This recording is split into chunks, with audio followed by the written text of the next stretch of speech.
उपसह संयोजक यौगिक यानी संकुल यौगिक 9वें चैप्टर का दूसरा क्वेश्चन पढ़ेंगे और ये चैप्टर 9 उपसह संयोजक यौगिक।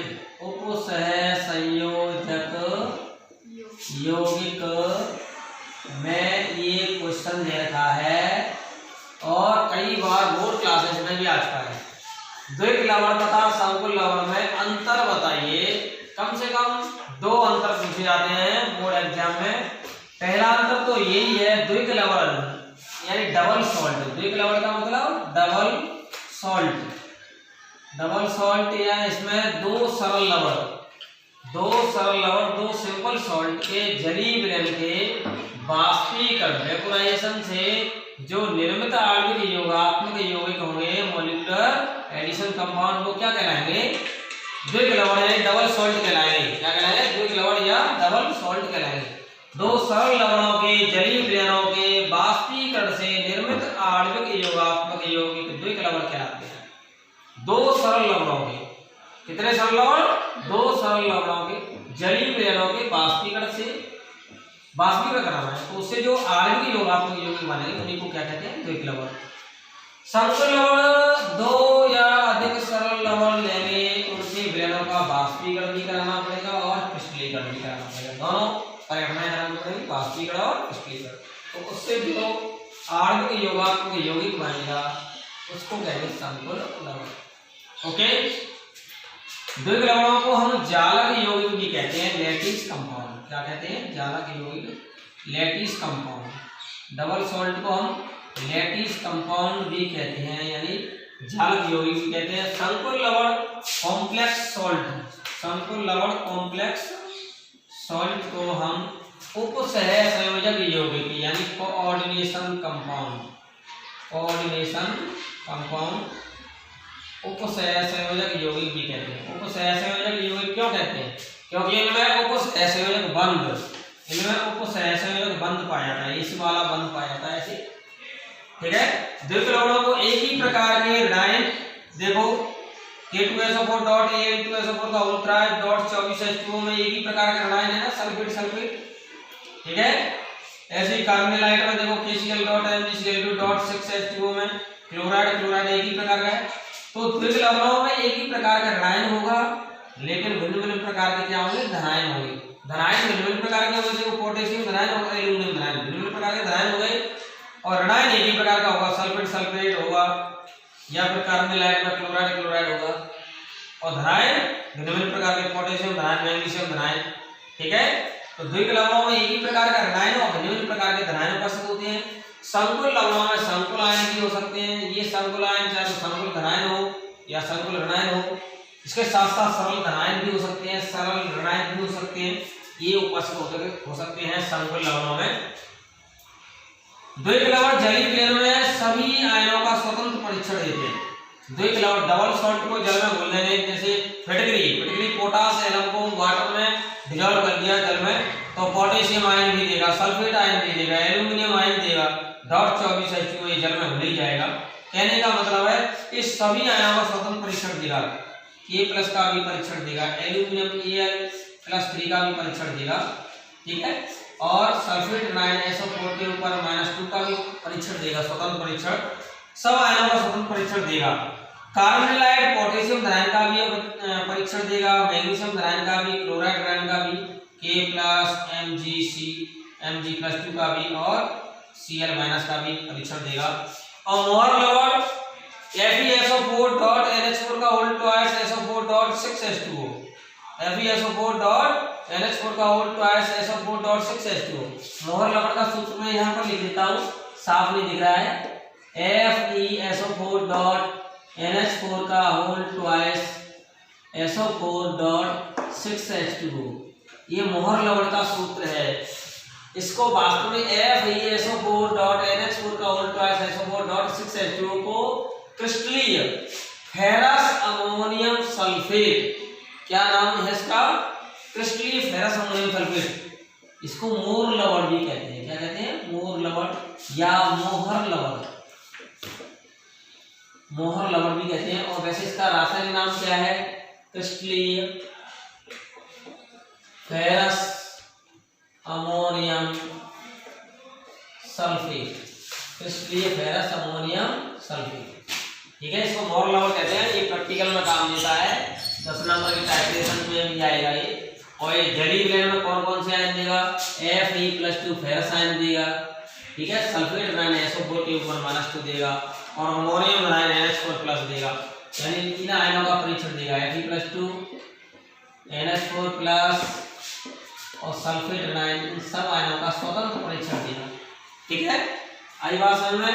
तो आप देख रहे हैं कि ये मोहर लवण FeSO4.NH4 का उल्टा है SO4.6H2O, मोहर लवण या मोहर लवण कह सकते हैं, मोहर लवण भी कह सकते हैं। इसलिए फेरस अमोनियम सल्फेट है, ये सभी आयनों का स्वतंत्र परीक्षण देता है। ओके, ऐसे ही कार्बोनाइट है KCl.MgCl2.6H2O। कार्बोनाइट का सूत्र यहाँ मैं लिख देता हूँ, KCl.MgCl2.6H2O। ये कार्बोनाइट है, ये पोटेशियम आयन का, मैग्नीशियम आयन का, क्लोराइड आयन का सबका स्वतंत्र परीक्षण देगा। ठीक है, पोटास एवं फिटकरी का सूत्र ये है K2SO4.Al2SO4 का होल थ्राइड 24H2O, यानी potassium sulphate aluminium sulphate, potassium aluminium sulphate crystalline और लगा देंगे क्रिस्टलीन। यानी यहाँ फिटकरी का मैं सूत्र यहाँ पर लिख देता हूँ, K2SO4.Al2SO4 का होल थ्राइड 24H2O, 24H2O क्रिस्टलीय पोटेशियम एल्युमिनियम सल्फेट, क्रिस्टलीय पोटेशियम एल्युमिनियम सल्फेट। ठीक है, ये फिटकरी का सूत्र है और इसमें पोटेशियम आयन का भी स्वतंत्र परीक्षण देगा ये, और एल्युमिनियम आयन का भी स्वतंत्र परीक्षण देगा और सल्फेट आयन का भी स्वतंत्र परीक्षण देगा। ठीक है, आई बात समझ में? तो सभी आयनों का स्वतंत्र परीक्षण देते हैं ये द्विक लवण, लेकिन संकुल लवण जो है दो या अधिक सरल लवणों के विलयनों के वाष्पीकरण क्रिस्टलीकरण से बनेंगे, और संकुल लवण सभी आयनों का स्वतंत्र परीक्षण नहीं देते हैं। जैसे K3MgCl का होल 6, इसको जल में घोलेंगे तो 3 पोटेशियम आयन दे रहा है, इसका तो स्वतंत्र परीक्षण देगा पोटेशियम आयन का। ठीक है, लेकिन ये इसका नहीं देगा, FeCl का होल 6 बड़ा पुस्तक के ऊपर 3-। कहने का मतलब है, ये मैं संकुल बता रहा हूँ K3FeCl का होल 6, इस संकुल यौगिक को जल में घोलेंगे तो ये तीनों पोटेशियम आयनों के स्वतंत्र परीक्षण तो देगा, लेकिन ये इसका परीक्षण नहीं देगा। किसका? FeCl का होल 6 बड़ा पुस्तक के ऊपर 3-, इसके अंदर जो फेरिक आयन है Fe+3 और साइनाइड आयन है, इसका परीक्षण नहीं देगा, क्योंकि संकुल ऋणायन में उपसहसंयोजक बंध से जुड़े हैं। किससे जुड़े हैं? इसके अंदर एक किससे जुड़े हुए हैं? ऐसे उपसहसंयोजक बंध से जुड़े हैं। ऐसे ही पोटेशियम फेरोसाइनाइड में भी K4FeCl का होल 6। ठीक है, यहाँ से भी ये 4 पोटेशियम आयन K+ बनेंगे और FeCl का होल 6 के ऊपर 4-। ठीक है, यहाँ से भी ये 4 पोटेशियम आयनों के स्वतंत्र परीक्षण देंगे, लेकिन ये यहाँ फेरोसाइनाइड आयन का स्वतंत्र परीक्षण नहीं देगा।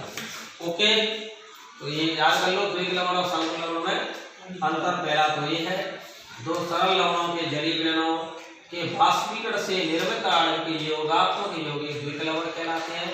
इसमें दो या अधिक सरल लवणों के विलयनों के वाष्पीकरण क्रिस्टलीकरण से जो आणविक योगात्मक यौगिक बनेगा संकुल लवण कहलाएगा।